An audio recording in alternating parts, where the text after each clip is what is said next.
নবম দশমের ভেরিফিকেশন এবং একাদশ দ্বাদশের যে ফাইনাল ভেরিফিকেশন করবে মধ্যশিক্ষা পর্ষদ, সেখানে কয়েকটা ডকুমেন্টস নিয়ে অনেকে প্রশ্ন করেছো।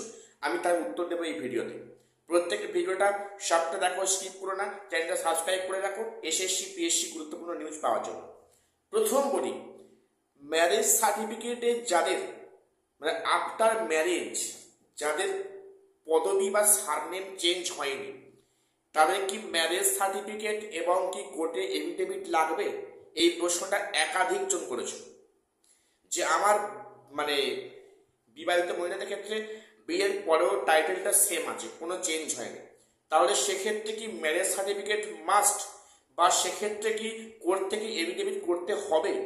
আমি স্ক্রিনে ডিসকাস করছি। প্লাস নবম দশমের বিএড এর ফাইনাল ইয়ারের সার্টিফিকেট না শো করতে পারলে কোনো সমস্যা হবে, বা এক্ষেত্রে কি করা উচিত?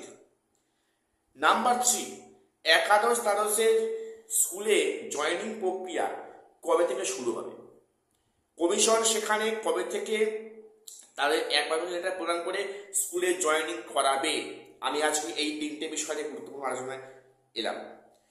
তো প্রথম আজকে বলি যে ম্যারেজ সার্টিফিকেট কাদের লাগবে। লাগবে তাদের যাদের মানে বিবাহের পরে সারনেম বা পদবি চেঞ্জ হয়েছে। ভিডিওটা মন দিয়ে শোনো। Marriage certificate with affidavit copy, first class magistrate দিয়ে affidavit copy plus marriage certificate কাদের লাগবে? যাদের আফটার ম্যারেজ যাদের সারনেম বা পদবি চেঞ্জ হয়েছে, একমাত্র তাদের ক্ষেত্রে ম্যারেজ সার্টিফিকেট এবং কোর্টের এফিডেভিট কপি লাগবে। এবারে বলে রাখবো, যাদের আফটার ম্যারেজ সারনেম চেঞ্জ হয়নি, তাদের ম্যারেজ সার্টিফিকেট এবং কোর্টে এফিডেভিট কপি লাগবে না, না শো করালে কোনো সমস্যা হবে না। কিন্তু যাদের সারনেম চেঞ্জ হয়েছে তাদের মাস্ট শুধুমাত্র কিন্তু ওই ম্যারেজ সার্টিফিকেট হবে না, ম্যারেজ সার্টিফিকেট উইথ কোর্টের এফিডেভিট কপি, ফার্স্ট ক্লাস ম্যাজিস্ট্রেটের দ্বারা এফিডেভিট কপি কিন্তু করতে হবে। এটা প্রত্যেক করে নিও, বেশি খরচ নয়, 5 থেকে 700 খরচ হবে, এবং মানে কোনো কোর্টের মোহরি দিয়ে কাজ করালেও কিন্তু হবে। কাজে এটা একদিনের বিষয়, প্রত্যেক কাজটা সেরে নিও যাদের সারনেম চেঞ্জ হয়েছে।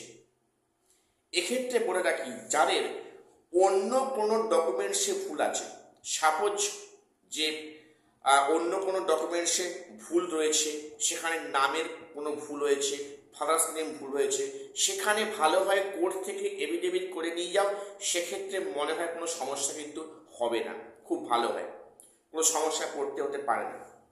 এরপরে বলে রাখি, বিএড এর ফাইনাল ইয়ার সার্টিফিকেট কি 9-10 লাগবে? দেখো, এই প্রশ্নটার উত্তর হচ্ছে কি না, 9-10 ভেরিফিকেশানে ফাইনাল ইয়ার সার্টিফিকেট না শো করালে হবে, এখানে কিন্তু প্রফেশনাল সার্টিফিকেট দিয়েও কাজ হবে।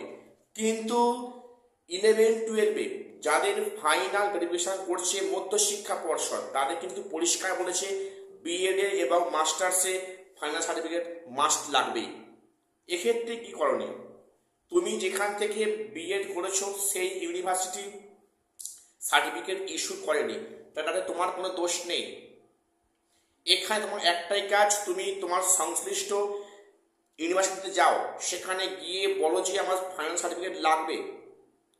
যদি ওনারা বলেন যে না, এই সার্টিফিকেট আপনি ইস্যু করা হয়নি কলেজে কোনো সমস্যার কারণে, তাহলে মানে বলবে কলেজের অধ্যক্ষ বা প্রিন্সিপাল স্যার যেন অবশ্যই কলেজের প্যাডে এটা লিখে দেয় যে যেহেতু এই ইয়ারে কোনো সার্টিফিকেট ইস্যু করা হয়নি, কাজেই প্রফেশনাল সার্টিফিকেটটাই ফাইনাল সার্টিফিকেট, এটা যেন অবশ্যই লিখে দেয়।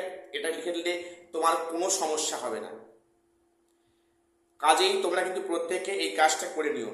যাদের যাদের এই সমস্যা রয়েছে যে সেখানে ফাইনাল ইয়ার সার্টিফিকেট নেই, তোমরা অবশ্যই প্রফেশনাল নিয়ে যাও, কলেজ থেকে লিখে আনো যে এই ইয়ারে কোনো সার্টিফিকেট ইস্যু করা হয়নি, কাজেই এটি আমাদের ফাইনাল ইয়ারের সার্টিফিকেট।